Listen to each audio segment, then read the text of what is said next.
नमस्कार, आदाब, सत श्री अकाल, जय भीम, जोहार। मेरा नाम है नवीन कुमार। किसान साल भर से जियो का बहिष्कार करने की अपील कर रहे हैं। अंबानी और अडानी के प्रोडक्ट्स का बहिष्कार करने की अपील कर रहे हैं। लेकिन इससे हुआ क्या? क्या जियो पर कोई फर्क पड़ा? क्या फॉर्च्यून ब्रांड पर कोई फर्क पड़ा? बिल्कुल नहीं। सच यह है कि केवल 5 साल में जियो ने भारत की 10 टेलीकॉम कंपनियों का बोरिया बिस्तर बांध दिया है। अंबानी ने 5 सितंबर 2016 को रिलायंस जियो को लॉन्च किया था। सारे अखबारों के पहले पन्ने पर उसके विज्ञापन छपे थे। जियो के सिम के साथ नरेंद्र मोदी। यह इतिहास में पहला मौका था जब किसी प्रधानमंत्री की तस्वीर का इस्तेमाल किसी प्रोडक्ट के विज्ञापन के लिए किया गया था। केवल 170 दिनों में कंपनी ने 10 करोड़ ग्राहक जोड़ लिए थे। जब जियो लॉन्च हुआ था तो देश में 15 टेलीकॉम कंपनियां काम कर रही थी। लेकिन आज की तारीख में केवल 5 टेलीकॉम ऑपरेटर बाजार में रह गए हैं। इस वीडियो को अंत तक देखिए और समझिए कि कैसे रिलायंस जियो भारत के टेलीकॉम बाजार के लिए खतरा बन गया है, और खतरा बन गया है हमारे आपके दिमाग के लिए। पहले जियो के विस्तार और उसकी कमाई को समझ लेते हैं। आज जियो भारत की सबसे बड़ी टेलीकॉम कंपनी बन चुकी है, आप जानते होंगे। इतना ही नहीं, यह पूरी दुनिया में दूसरे नंबर की टेलीकॉम कंपनी बन चुकी है। अमेरिका और यूरोप तक में इतनी बड़ी कंपनी नहीं है। जियो से बड़ी इकलौती टेलीकॉम कंपनी केवल चीन में है, उसके बारे में भी हम आपको बताएंगे आगे। लेकिन सोचिए कि केवल 5 साल पहले बाजार में उतरे जियो ने दूसरी कंपनियों को किस कदर रौंदा है। इस समय भारत में रिलायंस जियो के 43 करोड़ ग्राहक हैं। मतलब हर तीसरा भारतीय जियो का ग्राहक है। 37% बाजार पर इसका कब्जा है। आज जियो साल में 69,000 करोड़ रुपए की कमाई करता है। मतलब टेलीकॉम कंपनियों की कुल कमाई का 39% हिस्सा अकेले जियो ले जाता है। कंपनी को उम्मीद है कि अगले 3 साल में जियो की कमाई 1 लाख करोड़ रुपए सालाना को पार कर जाएगी। मतलब टेलीकॉम से होने वाले कुल बिजनेस के आधे से ज्यादा हिस्से पर कब्जा किसका होगा? जियो का। अब देखिए दूसरी टेलीकॉम कंपनियों को बाजार से बाहर करने के लिए जियो ने कैसे कैसे हथकंडे अपनाए।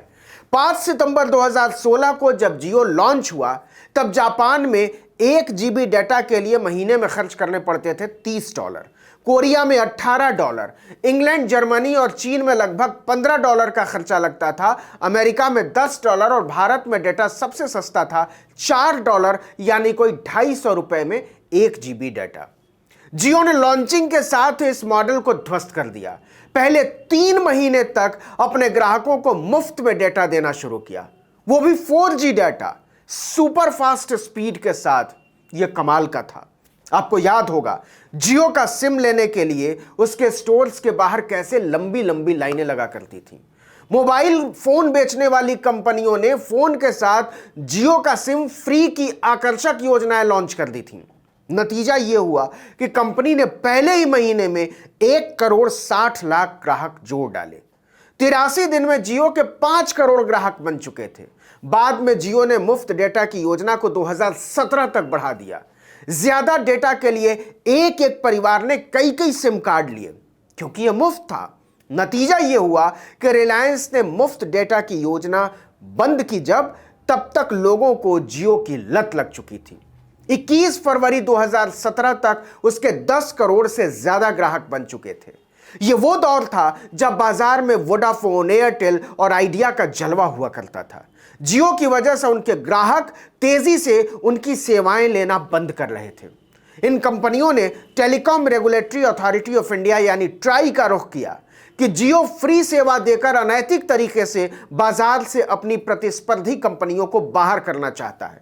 आरोप लगे कि मुकेश अंबानी प्रधानमंत्री के साथ अपने निकट संबंधों का इस्तेमाल कारोबार को गलत तरीके से आगे बढ़ाने में कर रहे हैं।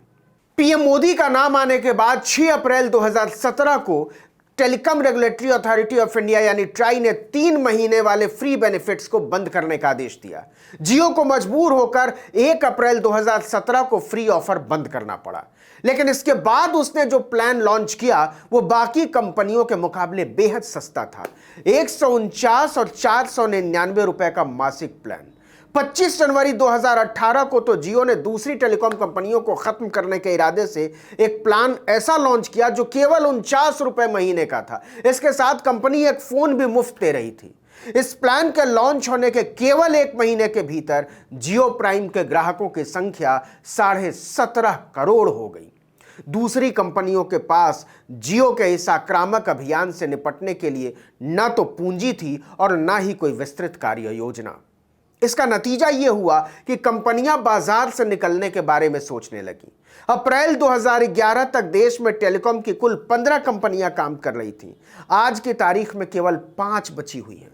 कुछ छोटी कंपनियां पूरी तरह से बंद हो गई तो कुछ कंपनियों ने आपस में हाथ मिला लिया या कहें उन्हें मिलाना पड़ा। मसलन एयरटेल ने वीडियोकॉन, टाटा टेली और टाटा टेलीनॉर के ग्राहकों को मिलाया तो वोडाफोन इंडिया और आइडिया सेलुलर एक में मिल गई। आज एयरसेल बाजार से बाहर है, यूनिटेक बाजार से बाहर है, एमटीएन बंद हो चुका है, लूप बाहर हो चुकी, एटिस्लॉट बंद हो गई, एचएफसीए और एस टेली खत्म हो गई। बीएसएनएल और एमटीएनएल का जो हाल है वो आप जानते हैं। जियो के लॉन्च होने के बाद एयरटेल ने 5.5% हिस्सेदारी गंवा दी।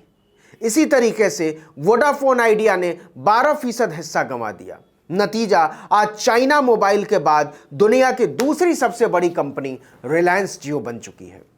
चाइना मोबाइल के पास 94 करोड़ ग्राहक हैं, जियो के पास 43 करोड़ ग्राहक हैं, चाइना टेलीकॉम के पास 36 करोड़ और एयरटेल के पास 35 करोड़ ग्राहक हैं। बाजार पर बादशाहत कायम करने के लिए जियो ने ग्राहकों को मुफ्त में जियो सिनेमा, जियो टीवी और जियो म्यूजिक जैसे फीचर्स की झड़ी लगा दी, जिसमें हजारों फिल्में हैं, लाखों गाने हैं अलग अलग भाषाओं में, 350 से ज्यादा लाइव टीवी चैनल और दुनिया भर के अखबार और पत्रिकाएं। कंपनी ने जियो को नंबर 1 बनाने के लिए पिछले 5 साल में करीबन 1.5 लाख करोड़ रुपए का निवेश किया। इस समय कंपनी हर ग्राहक से 143 रुपए की बचत करती है। 2023 तक इसे 172 रुपए करने की योजना है। दिवाली तक जियो बाकी कंपनियों को और पीछे छोड़ने के लिए जबरदस्त पैकेज लेकर आ रहा है। जियो गूगल के साथ मिलकर सस्ता स्मार्टफोन लॉन्च करने जा रहा है।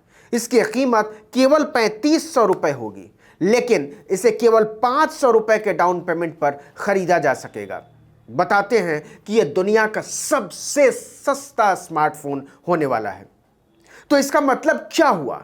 इसका मतलब यह हुआ कि डेटा और फोन की दुनिया पर जियो एक छत्र राज कायम कर चुका है भारत में। वो आपके दिमाग को पढ़ रहा है और उसे अपने हिसाब से नियंत्रित कर रहा है। इसलिए अगर आप सोच रहे हैं कि डिजिटल तरीके से जियो, रिलायंस या उसके राजनीतिक आकाओं के खिलाफ कोई अभियान चलाया जा सकता है, हराया जा सकता है या हटाया जा सकता है, तो आप गफलत में हैं। जमीन पर उतरने के अलावा इसका कोई तरीका नहीं है। इसलिए लोकतांत्रिक मूल्यों में आपकी आस्था है तो किसान आंदोलन जैसे तमाम आंदोलनों से जुड़ने और उसे मजबूती देने की जरूरत है। छात्रों, नौजवानों, मजदूरों, दलितों, आदिवासियों के साथ सीधे संवाद में जाने की जरूरत है। आपको व्हाट्सएप मैसेज से वापस बैनर, पोस्टर और पैम्फलेट पर लौटने की जरूरत है। इसे जितनी जल्दी समझ लें उतना अच्छा है। इस वीडियो में इतना ही, लेकिन अगर आपने आर्टिकल 19 इंडिया को अब तक सब्सक्राइब नहीं किया तो फौरन कर लीजिए। बेल आइकॉन दबाइए, घंटी जैसी आकृति। अगर यूट्यूब पर देख रहे हैं तो सब्सक्राइब, और अगर यूट्यूब पर देख रहे हैं तब भी फेसबुक पर जाइए, लाइक और फॉलो कर लीजिए। कमेंट करके बताइए हमारा वीडियो आपको कैसा लगा। नमस्कार।